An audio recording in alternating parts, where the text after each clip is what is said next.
Hi guys, meron lang akong sisirain na mamodify pala, sisirain. Mamodify pala guys. Ito kasi lagi yung timer ko ng digital kitchen timer ko sa pagluluto. Pero may pero may naka-open. So, kailangan tanggalin pa yung battery para mag-off. Yan. Ikutin natin ha. Yan. Yan. Every time na magluluto ako yan, lalagay ko tong battery para mag-on, no? Tapos pagkatapos tatanggalin ko siya para ayan, wala na siyang display. So ang gagawin ko,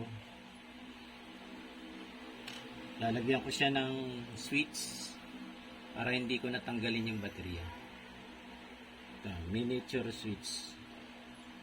Ito sana ilalagay ko tong isa. Kaya lang medyo bulky, no?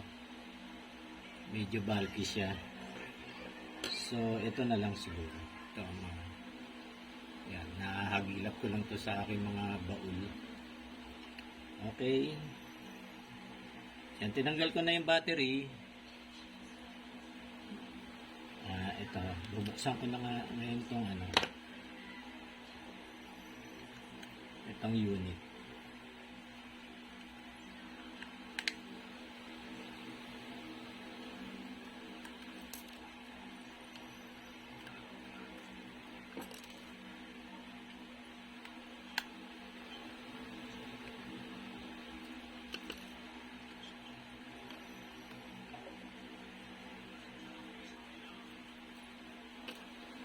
Okay. So, maya angat ko na siya. Ganito lang pala yung board niya, no? Ito yung board niya. Ito yung parang audible sound niya dito nang gagaling yan. So, para hindi siya maapektuhan pagka nagbutas ako, tatanggalin ko muna itong board. Tanggalin ko na ito. So may tornilyo naman ito.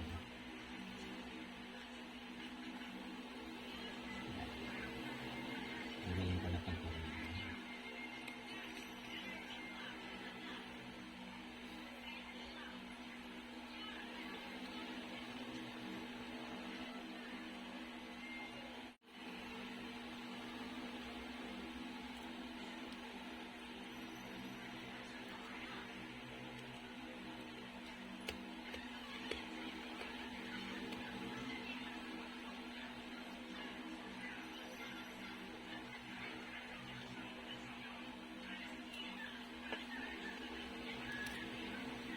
Liliit ng tornilyo.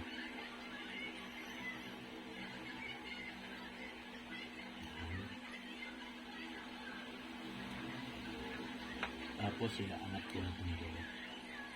Talagang maaangat. Pakalaston. Okay. So may aangat ko na ito. Yan.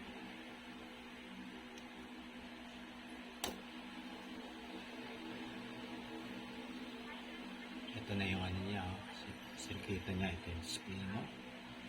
So, set aside ko muna yan. Tsaka itong mga knob.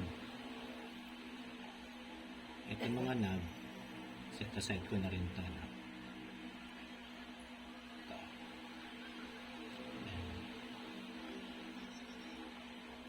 Yan.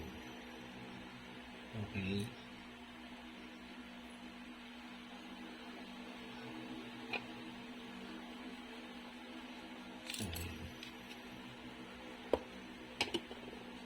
So, dalawa lang yung sets ng tornilyo niya. Isa medyo mahaba, no? Tsaka, itong maiksi-iksi, konti. Yung mahaba para dito sa ano niya, sa enclosure niya, no? Yung ano naman sa board yung maiksi. So, ganyan.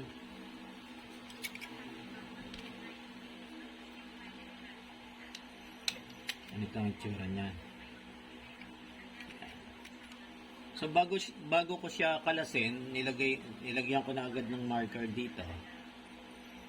Ito, may marker na ako dito. Kung saan ko ilalagay yung switch. So, dito ako magbubutas. Diyan ako magbubutas. Butasan ko lang muna. May kanta dyan. Ito, meron naman ako nito guys. Pwede rin naman sunugin ng soldador, no? Yan, sunugin ng soldador. Madali lang naman yung plastic eh. Or pagtiyagaan sa empty cutter. Pero meron naman ako nito, so gagamitan ko na lang nito.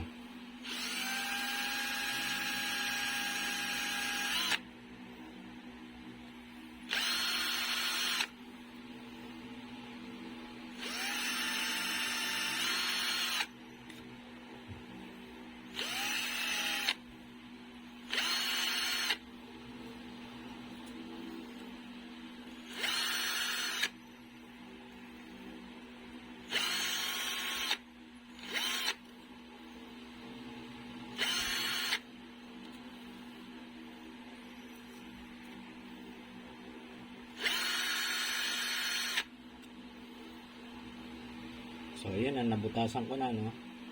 Ayusin ko na lang ng ano yan, ng cutter. Pwede rin naman siguro ito.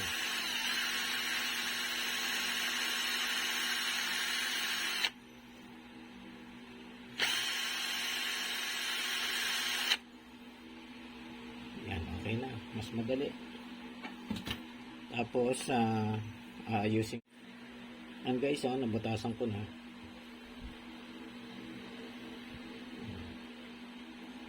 Tapos ito, dito sa loob. Ayan. So, nasa labas niyan, ito lang. So, didikit ko na lang yan ng mighty band. Ayan, dito ko lang nilagyan.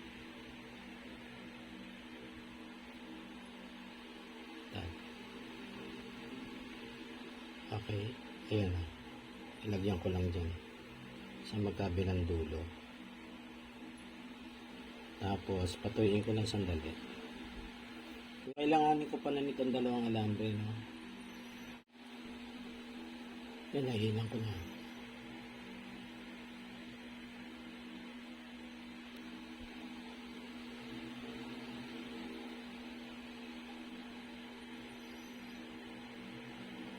Okay. Ngayon, iakma ko na.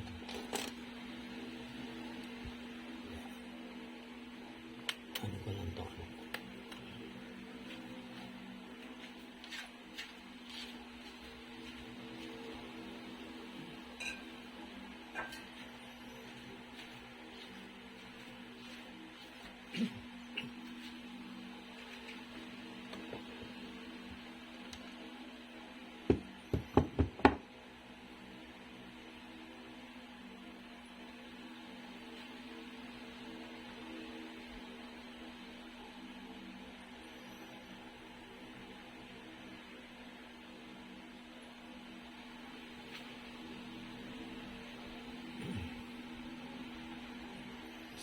Assemble ko na, no?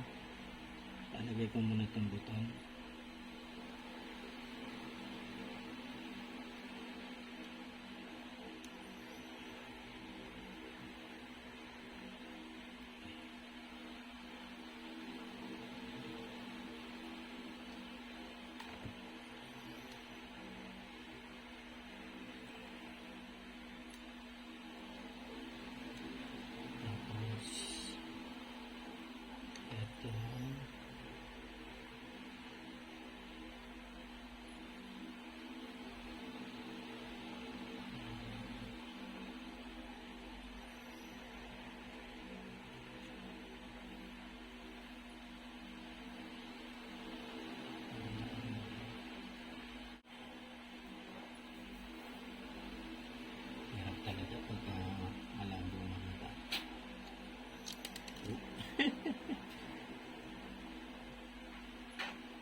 ng tornilyo.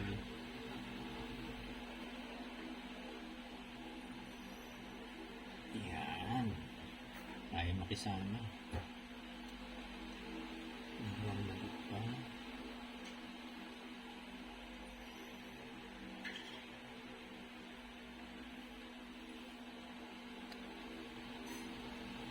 Ano lang munang higpitan masyado, no? Testing pa kasi.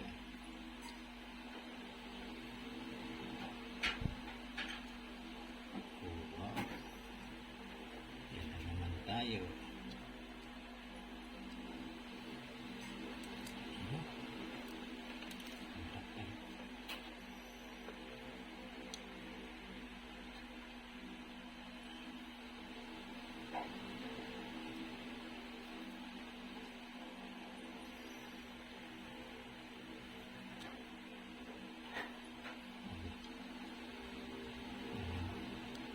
Higpit ng konti. Yan. Konti lang.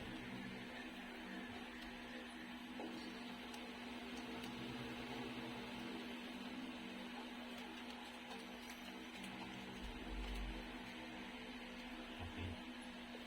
Ayos na. Hindi pala yung pinutol ko, guys. No? I-restore ko na lang yun. Dito lang pala yun sa Audible, no? Yung pinutol ko dun. Ang puputulin pala talaga itong either positive or negative or ground, no? Mas malapit dito sa ground, yung ground na lang pinutol ko. Yun, mismong spring yung pinutol ko, yun, no? Tapos yung isa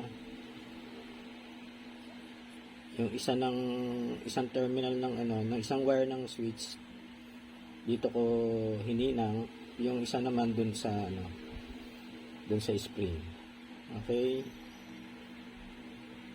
So, testing na ako mamaya.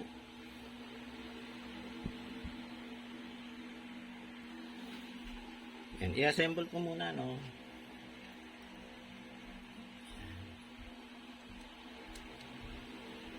Okay.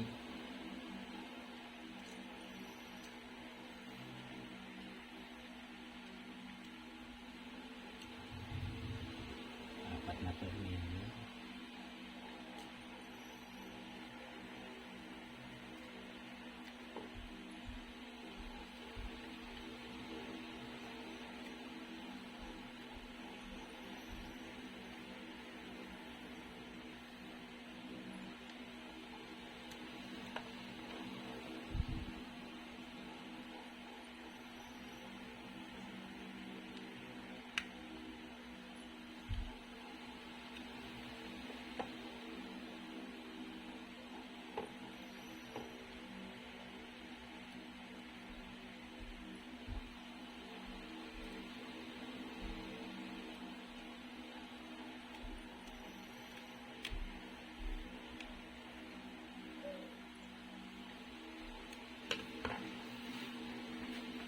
Okay.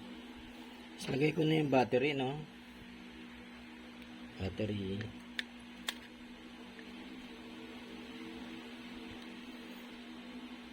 Meron pa rin, no? Yan, off. On. Off. Good. Burahin ko na lang tong marker ko ng pentel pen. Okay na, guys, working na. Yan.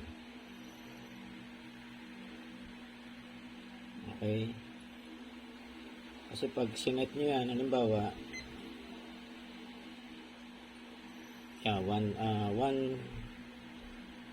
dapat 1 minute yun. So, minute yun. Tapos pag in-start nyo, yan, magka-countdown na siya.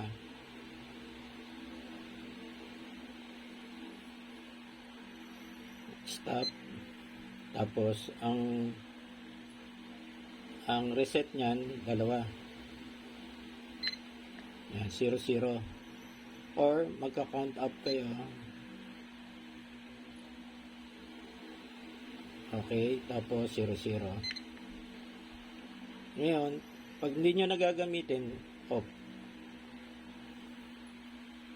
Okay. Successful. Tested okay na guys.